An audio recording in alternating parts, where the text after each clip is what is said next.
Hello everyone and welcome to another episode of RiesKitchen. Today we're making what for us is a weeknight favourite.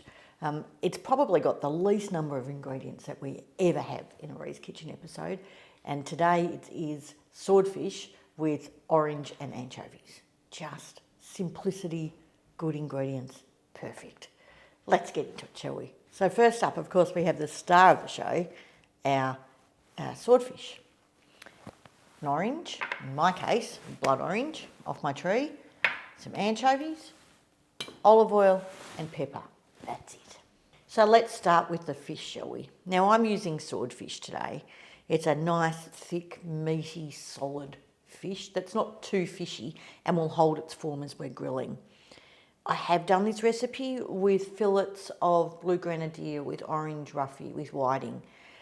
If you're going to use those thinner fillets, skin on and you only cook from one side. But our lovely swordfish here, I'm going to be able to turn. The reason that I use swordfish is in many ways it replaces lampuki, a really traditional Maltese fish that has its run in the autumn to the end of the year in Malta. It's not the same fish, but it has a similar hold and works in lots of recipes. So it is my go-to. I can buy it at my fishmongers. It's nice and thick. It's quite a meaty fish, and I think it's awesome. But it's one of those that lots of people ignore in the fish shop. So it's also well priced. So now let's talk about anchovies. They're quite divisive, I've discovered. Lots of my friends screw their face up when you talk about anchovies. Anchovies, quality anchovies, are divine. These little beauties I always buy in a jar because I can reseal them. I always buy in oil and not packed in salt. These ones are Italian. I must admit I buy Spanish ones as well, especially the white anchovies, which are cured in vinegar. Just beautiful. But for this one I want ones in oil, not the white ones. And that it will dissolve pretty much onto my fish. So you're not going to see the anchovy, but you're going to taste that umami flavour that they bring to this dish. I strongly recommend not skipping these.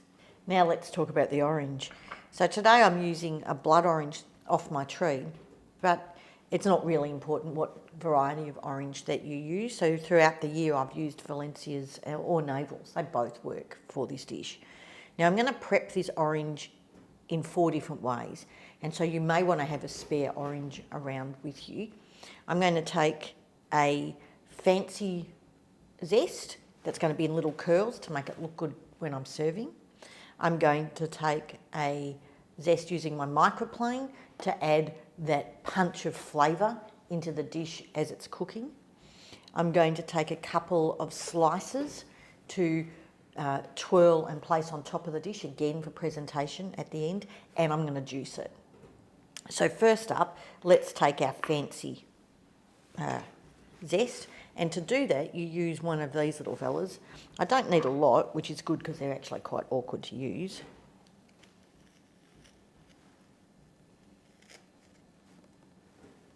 Now on the other end here I'm going to zest using my microplane, making sure you leave the middle not zested. So now I want 2 slices from the middle of my orange, so the bigger sections, with the rind still on.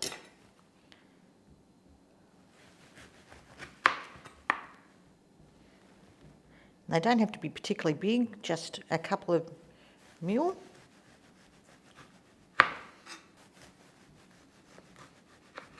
And then the last thing to do is just to juice the bits that's left.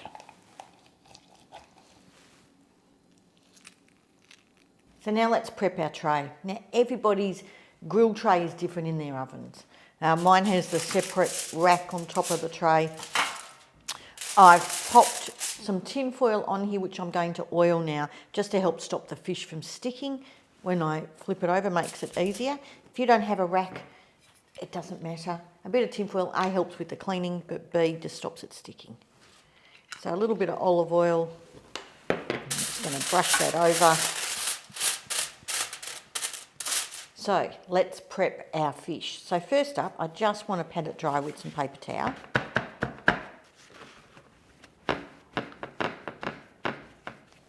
And I've let my swordfish come to room temperature, and that just helps with the evenness of cooking.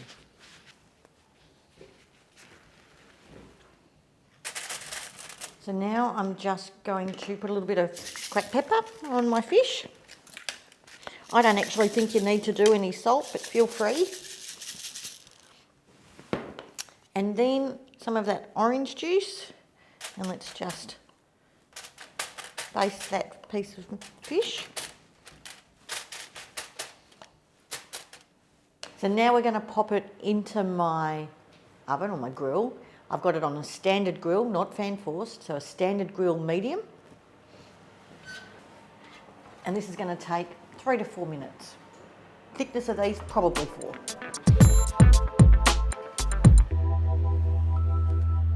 So let's have a look how they're going. Now, because swordfish is such a meaty fish, I can start to see that it's gone a different white. I'm not looking for browning at this point. It's gone a different white. And it's also, because it has the rings, they're starting to become really quite pronounced on here. So I'm now going to very carefully turn my fish over. So you can clearly see the difference between the two. And on this one you can see the edge that's showing that this is cooking from the outside in. So again, a little bit of pepper on this one. Some more orange juice.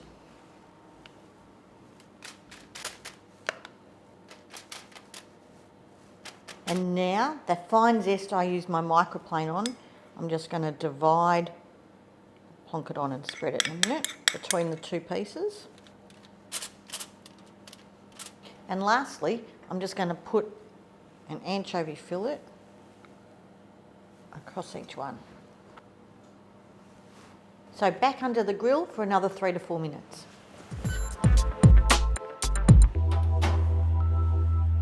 So my timer's gone off. Looks pretty good, but I am just going to check it. So the internal temperature of my swordfish steak should be 55 degrees centigrade for a medium. No, internal is 46. So I'm going to give them another minute. So let's try again. They are looking pretty close from here.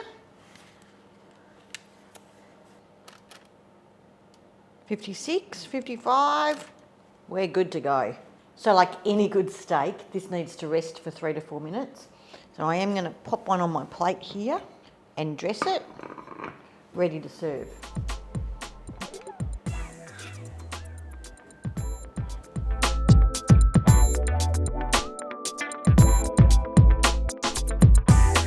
So for all the details of today's recipe, don't forget to check out my blog at the link below. But as always, the best bit's in the eating.